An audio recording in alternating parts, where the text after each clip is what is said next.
Hi everyone, this is Amy from Neethus Academy. If listening MCQs in PTE are making you second guess every answer, well then, this video is for you. Because today, I'm going to show you one habit that separates the confused guessers from confident scorers. Ready? Let's go. Now I have a quick question for you. When you read the multiple choice questions, do you usually wait for the audio to start, hoping to find the answer somewhere in the middle? If so, a big mistake. Here is the truth. Most people get these questions wrong, not because they didn't understand the audio, but because they didn't know what they were listening for. So here is a golden rule. Before the audio starts, focus on the question. Why? Because the question itself is a treasure map.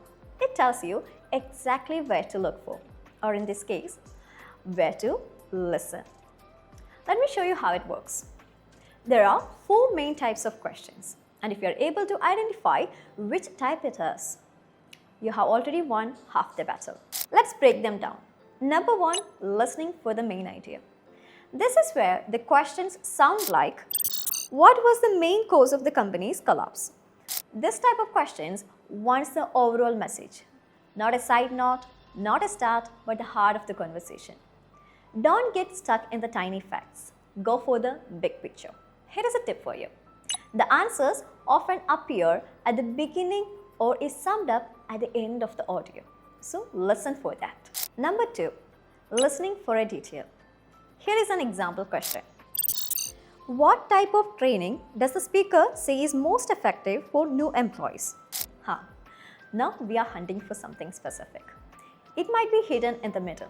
Just one line, one fact, or one keyword. Here is a pro tip for you.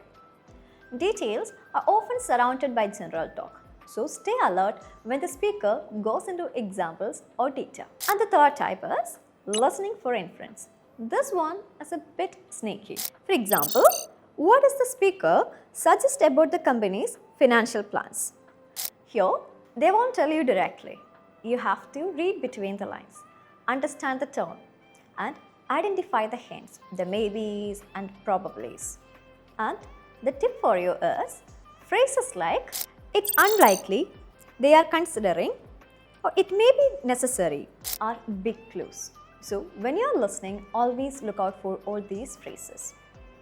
Now moving to the 4th type or our last type of questions, which is listening for purpose. Here is an example question. Why does the speaker mention the 4 in car ownership? Here, you need to think like a detective. Not what they said, but why they said it. Was it to support an idea? Were they trying to give an example? Or were they criticizing something? So the tip for you here is, you need to ask yourself, what purpose or what function does that line serve in the bigger message? That will help you to identify the right answer. So the next time you get listening MCQs, pause for 2 seconds before the audio begins and ask yourself, am I listening for the main idea, a single detail, an inference, or is that to identify the speaker's purpose? And I can see those 2 seconds will completely change the way how you hear the clip. So remember, the question is your compass. Use it well and you will never feel lost again. Thank you for watching, and yes, next time you listen smart.